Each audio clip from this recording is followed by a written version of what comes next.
Good morning student. आज class 7 के लिए हिंदी ग्रामर में चैप्टर 10 विशेषण को पढ़ना है। इसको आप अगले क्लास में भी पढ़े हैं विशेषण की परिभाषा से, जैसा कि आप अवगत होंगे। विशेषण संज्ञा या सर्वनाम के गुण, दोष, अच्छाई, बुराई बताने वाले शब्द को ही विशेषण कहते हैं।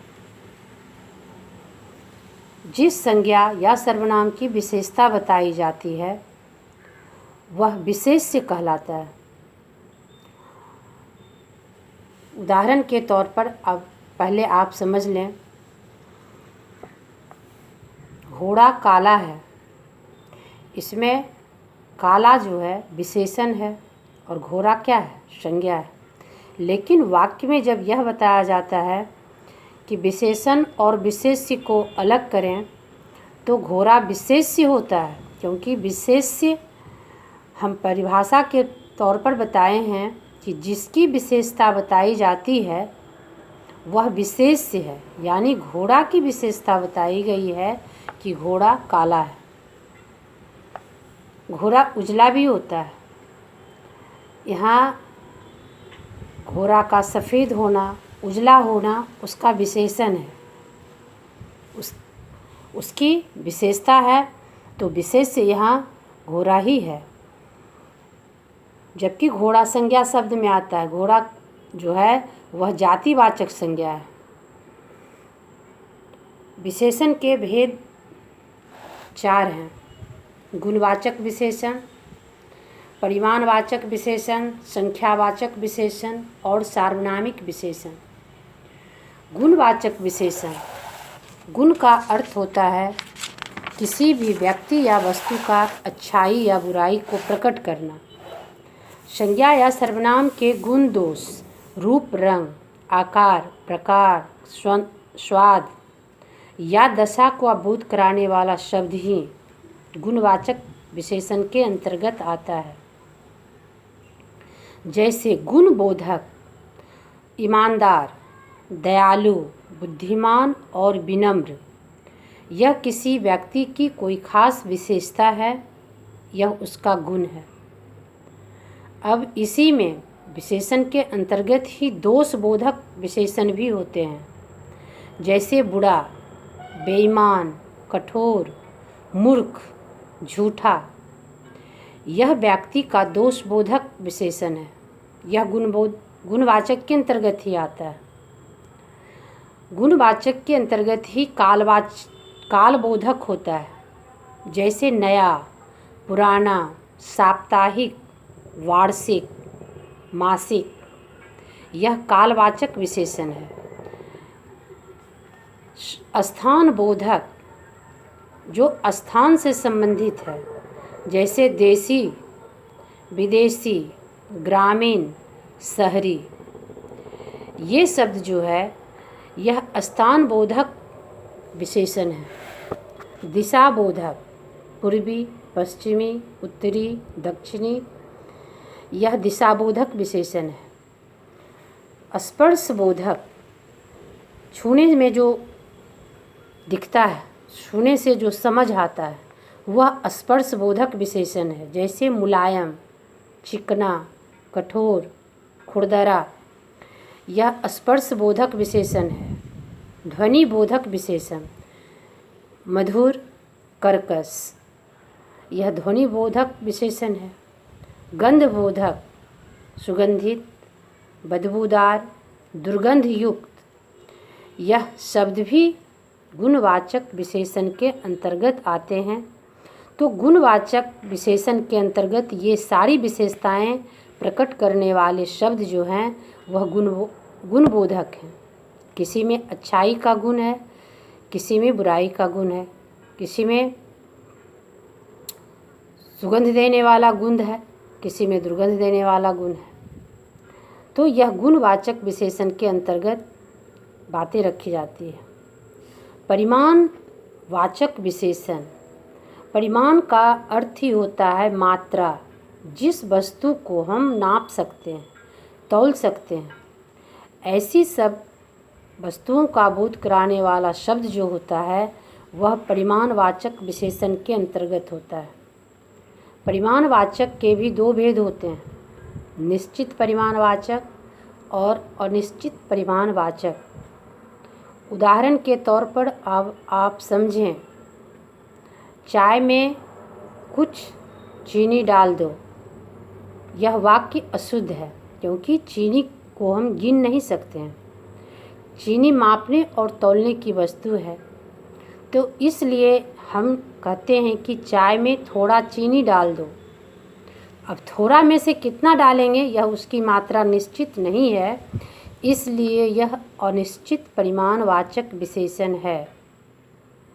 अगर हम ऐसा कहें कि गिलास में 2 चम्मच ग्लूकोज डाल दो, तो हम यह परिमाणवाचक की निश्चितता को व्यक्त कर रहे हैं कि 2 चम्मच डालना, तो यह निश्चित परिमाणवाचक का उदाहरण है। 5 लीटर दूध ले आओ, यह निश्चित परिमाणवाचक का उदाहरण है। अनिश्चित परिमाणवाचक, मेरे पास बहुत संतरे हैं। बहुत संतरे यानी उसमें मात्रा निश्चित नहीं पता चल रही है, तो यह जो है अनिश्चित परिमाणवाचक का उदाहरण है। संख्यावाचक, संख्या का अर्थ होता है गिनती। अब संख्या का बोध कराने वाला शब्द जो है वह संख्यावाचक विशेषण है। निश्चित संख्यावाचक और अनिश्चित संख्यावाचक, इसके भी 2 उदाहरण हैं। संख्यावाचक के भी 2 उदाहरण हैं। निश्चित संख्यावाचक विशेषण के अंतर्गत वैसी संख्या आती है 5, 10, 2, 5, 4, तो इसका बोध जो है वह निश्चित संख्यावाचक के तहत होता है। मेरे कक्षा में 12 बच्चे हैं, यह निश्चित है, तो इसलिए हम यह निश्चित संख्यावाचक के अंतर्गत उदाहरण प्रस्तुत करते हैं। अब टोकरी में 10 आम रखे हैं, यह भी निश्चित संख्यावाचक का उदाहरण है। और अगर ऐसा हम बोलते हैं कि टोकरी में कुछ आम रखे हैं, यह अनिश्चित परिमाणवाचक का उदाहरण है। मैदान में कुछ बच्चे खेल रहे हैं, यह अनिश्चित संख्यावाचक का उदाहरण है। सार्वनामिक विशेषण, सार्वनामिक विशेषण जो सर्वनाम शब्द किसी संज्ञा से पहले, वह शब्द जो किसी संज्ञा से पहले आकर उसकी विशेषता को बतलाता है, वह सार्वनामिक विशेषण है, यानी संकेतवाचक विशेषण। सार्वनामिक विशेषण को ही हम संकेतवाचक विशेषण कहते हैं। जैसे यह गाड़ी मेरी है, वह लड़का नटखट है, ये बच्चे खुशमिजाज हैं। तो उदाहरण देने से पहले हम निश्चितता को प्रकट कर रहे हैं, सर्वनामिक शब्द का प्रयोग कर रहे हैं, इसलिए ऐसा शब्द जो है वह सार्वनामिक विशेषण के अंतर्गत आता है। यह हमारी कलम है, कलम संज्ञा है, लेकिन संज्ञा से पहले, कलम से पहले हम यह बात रख रहे हैं कि यह कलम हमारी है, संकेत कर रहे हैं कलम की ओर, इसलिए यह सार्वनामिक विशेषण के अंतर्गत आता है। कभी कभी बच्चे संख्यावाचक और परिमाणवाचक में संदेहास्पद स्थिति में आ जाते हैं, इसलिए पुस्तक में संख्यावाचक और परिमाणवाचक को उदाहरण के तौर पर अंतर स्पष्ट करते हुए समझाया गया है।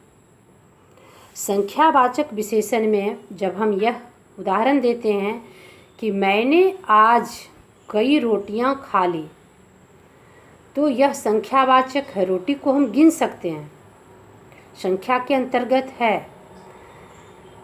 मेरे टोकरी में कई संतरे रखे हैं, संख्यावाचक है, संतरे को गिना जा सकता है, रोटी को गिना जा सकता है, लेकिन हम अनिश्चितता व्यक्त कर रहे हैं क्योंकि हम उसको गिने नहीं। फिर भी यह वाक्य जो है संख्यावाचक विशेषण के अंतर्गत ही आएगा। परिमाणवाचक विशेषण के अंतर्गत बर्तन में जरा भी आटा नहीं है। उसने 4 किलो आलू खरीदा। अब आलू मापने तौलने की चीज़ है, इसलिए यह 4 होते हुए भी, संख्या का बोध कराते हुए भी यह परिमाणवाचक संख्या के अंतर्गत ही आएगा। उदाहरण में तो हम बता दिए कि जो शब्द संख्या का बोध कराता है वह संख्यावाचक विशेषण है, लेकिन कुछ वैसे वाक्य होते हैं, कुछ वैसे उदाहरण होते हैं जो अपवाद में आ जाते हैं। यहाँ 4 जो है अपवाद स्वरूप है। शेष बचे हुए भाग को अगले वीडियो में बताया जाएगा। धन्यवाद।